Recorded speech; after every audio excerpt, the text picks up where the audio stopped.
ਸਤਿ ਸ਼੍ਰੀ ਅਕਾਲ।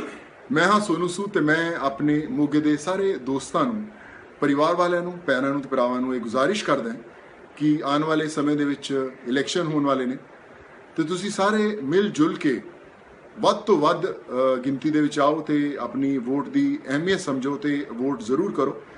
ਇੱਕ ਮਜ਼ਬੂਤ ਦੇਸ਼ ਲਈ, ਇੱਕ ਮਜ਼ਬੂਤ ਲੋਕਤੰਤਰ ਲਈ ਇਹ ਬਹੁਤ ਜ਼ਰੂਰੀ ਹੈ ਕਿ ਤੁਸੀਂ ਸਾਰਿਆਂ ਨੇ ਵੋਟ ਪਾਓ, ਆਪਣੀ ਵੋਟ ਦੀ ਕੀਮਤ ਸਮਝੋ ਤੇ ਆਪਣੇ ਦੋਸਤਾਂ ਨੂੰ, ਆਪਣੇ ਪਰਿਵਾਰ ਵਾਲਿਆਂ ਨੂੰ ਵੀ ਇਹ ਜ਼ਰੂਰ ਸਲਾਹ ਦਿਓ ਕਿ ਵੋਟ ਕਰਨੀ ਬਹੁਤ ਜ਼ਰੂਰੀ ਹੈ।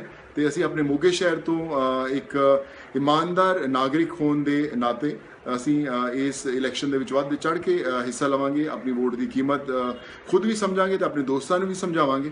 ਔਰ ਵੋਟ ਕਰੋ और एक मजबूत लोकतंत्र लिए दुआ करो। धन्यवाद।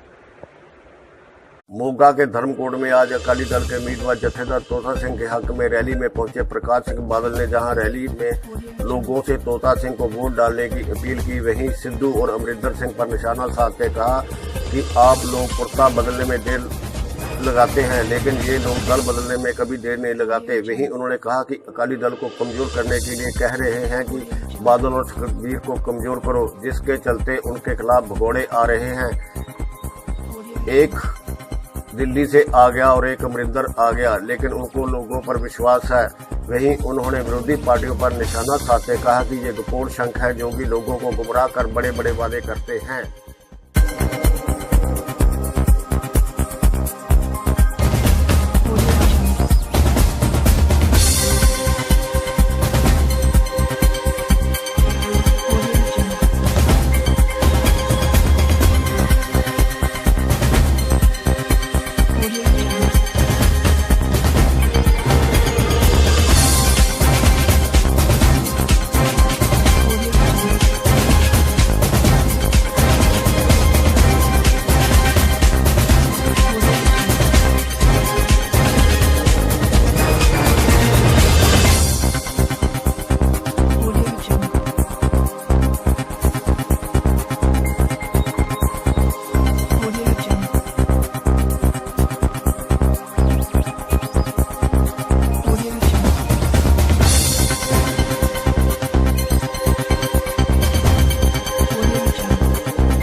ਉਹਨੇ ਆਖਿਆ ਵੀ ਸੰਖੀ ਚੁਰਾ ਲਓ, ਵਧੀਆ ਕੰਮ ਹੈ। ਰਾਤ ਨੂੰ ਉਹ ਸੰਖਤਾ ਚੁਰਾ ਲਿਆ, ਸੁੱਤੇ ਪਏ ਸਨ ਦਾ ਇੱਕ ਨਕਲੀ ਜਿਹਾ ਲਿਆ ਕੇ ਮੋਗ ਉਹਦੇ ਥੈਲੇ ਚ। ਅਗਲੇ ਦਿਨੋਂ ਫਿਰ ਸੰਤ ਨੇ ਦੁਪਹਿਰ ਰੋਟੀ ਖਾਣੀ ਸੀ, ਕਹਿੰਦਾ ਸੰਖ ਮਹਾਰਾਜ ਪ੍ਰਸ਼ਾਦਾ ਇੱਕ ਥਾਲ ਆ ਜੇ, ਕਿੱਥੇ ਆਉਣਾ ਸੀ। 2 ਵਾਰੀ ਆਖਿਆ, 3 ਵਾਰੀ। ਉਹਦਾ ਮੈਂ ਤਾਂ ਲਪੌੜ ਸੰਖ ਹਾਂ, ਕੱਪ ਜਿੰਨੇ ਮਰਜ਼ੀ ਬੁਲਾ ਲਓ, ਮੇਰੇ ਕੋਲ ਤਾਕਤ ਕੋਈ। ਇਹ ਹੁਣ ਬੜੇ ਵੱਡੇ ਵੱਡੇ ਵਾਅਦੇ ਕਰਦੇ ਆ, ਅਸੀਂ ਕਰਜ਼ੇ ਮਾਫ ਕਰ ਦਿਆਂਗੇ, ਫਾਰਮ ਭਰਾਈ ਜਾਂਦੇ ਆ। ਇਹਨਾਂ ਦਾ ਪੁੱਛਣ ਵਾਲਾ ਹੋਵੇ, ਕੋਈ ਕਰਜ਼ਾ ਸਰਕਾਰ ਦਾ ਤਾਂ ਕੋਈ ਹੁੰਦਾ ਹੀ ਨਹੀਂ, ਬੈਂਕਾਂ ਦਾ ਹੁੰਦਾ ਜਾਂ ਆੜਤੀਆਂ ਦਾ ਹੁੰਦਾ। ਇਹ ਲੋਕਾਂ ਨੂੰ ਗਮਰਾਹ ਕਰਕੇ ਸਮਝਿਆ ਕਿ ਲੋਕ ਭੋਲੇ ਭਾਲੇ ਆ, ਸਾਡੀਆਂ ਗੱਲਾਂ ਚ ਆ ਜਾਣ। ਇਹਨਾਂ ਦਾ ਇਹ ਤਰੀਕਾ ਹੈ ਜਿਵੇਂ ਇੱਕ ਬੰਦੇ ਦੀ ਵਹਿਮ ਗੁਆਚ ਗਈ ਕਿ ਭਰਾਓ 2 ਚੀਜ਼ਾਂ ਵੇਖਣੀਆਂ ਹੁੰਦੀਆਂ, ਇੱਕ ਕੈਂਡੀਡੇਟ, ਇੱਕ ਕਿਹੜੀ ਪਾਰਟੀ ਦੀ ਸਰਕਾਰ ਬਣਾਉਣੀ। ਇਹ ਤਾਂ ਇਹ ਜੇ ਲੋਕ ਹੈ। ਹੁਣ ਦੇਖੋ, ਮੈਨੂੰ ਸਾਨੂੰ ਉਹ ਨਹੀਂ ਅੱਗੇ ਨਾਲ ਵੀ ਇਹਨਾਂ ਨਾਲ ਹੋਊਗਾ। ਇਹ ਸਮਝਦੇ ਅਕਾਲੀ ਦਲ ਨੂੰ ਕਮਜ਼ੋਰ ਕਰਨ ਵਾਸਤੇ ਬਾਦਲ ਤੇ ਸੁਖਬੀਰ ਨੂੰ ਕਮਜ਼ੋਰ ਕਰੋਗੇ ਇਸ ਤਰੀਕੇ ਨਾਲ। ਮੇਰੇ ਮੁਕਾਬਲੇ ਤੇ ਅਮਰਿੰਦਰ ਆ ਗਿਆ ਦੂਰੋਂ ਭਗੌੜਾ। ਧਾੜਵੀ ਜਿਵੇਂ ਆਉਂਦੇ ਹੁੰਦੇ ਨਾ, ਇੱਕ ਮੇਰੇ ਖਿਲਾਫ ਦਿੱਲੀੋਂ ਆ ਗਿਆ ਆਮ ਆਦਮੀ ਦਾ, ਇੱਕ ਅਮਰਿੰਦਰ ਆ ਗਿਆ। ਮੈਂ ਤਾਂ ਆਖਿਆ ਵੀ ਮੈਂ ਤਾਂ ਉੱਥੇ ਇਲੈਕਸ਼ਨ ਆਪੇ ਲੋੜ ਲੜਨਗੇ, ਮੈਨੂੰ ਉਹਨਾਂ ਦਾ ਵਿਸ਼ਵਾਸ ਹੈ ਤੇ ਮੈਂ ਤਾਂ ਬਾਹਰ ਫਿਰੀ ਜਾਣਾ।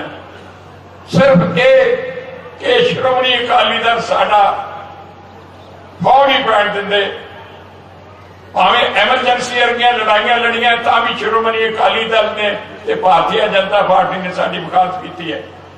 ਜਾਂ कोई गलती करते एमरजेंसी वर्गी तो यही लोग है जो साढ़े घर लड़ते हैं, इन्हों किवें कमजोर किया जाए। लेकिन पब्लिक साडा साथ दिंदी है और पहला भी दिंदी रही है, हुण भी साथ दे। साथ तोता सिंह वर्गा तजर्बेकार इंसान और जनता नाल प्यार करने वाला, हल्के का पार करने वाला, पार्टी का वफादार। अमरिंदर सिंह ने कैर ही दल बदलिया जी। तुसी कुर्ता पजामा बदल लगे देर लाते, दल बदलो देर नहीं लाते। आदे लंडे नूं खुंडा विंग पाक भी मिल जाता है। उन्हें दो, एक और सिद्धू एक अमरिंदर, दोवें दल बदल। सिद्धू नूं भारतीय जनता पार्टी ने उंगल फड़ के लिया, उन्होंने इन्नी इज्जत दी, बड़ी बड़िया ओहदे दिते, ओहदी वाइफ नूं असीं मिनिस्टर बनाया।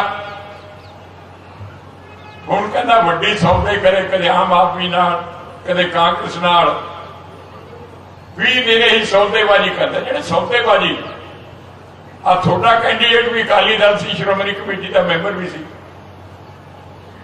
वीरों मैं एक गल कहनी चाहना, अखबार वाले भी है, जेड़े इंसान एकता खड़े नहीं रहते उन्हों की कोई इज्जत नहीं। मैं 5 बारी चीफ मिनिस्टर बने, मैं नहीं आता मेरे लोग काबिल कोई नहीं, बहुत काबिल है। लेकिन एक असूल से दृढ़ता नाल देश वास्ते या पंजाब वास्ते हर लड़ाई लड़ी।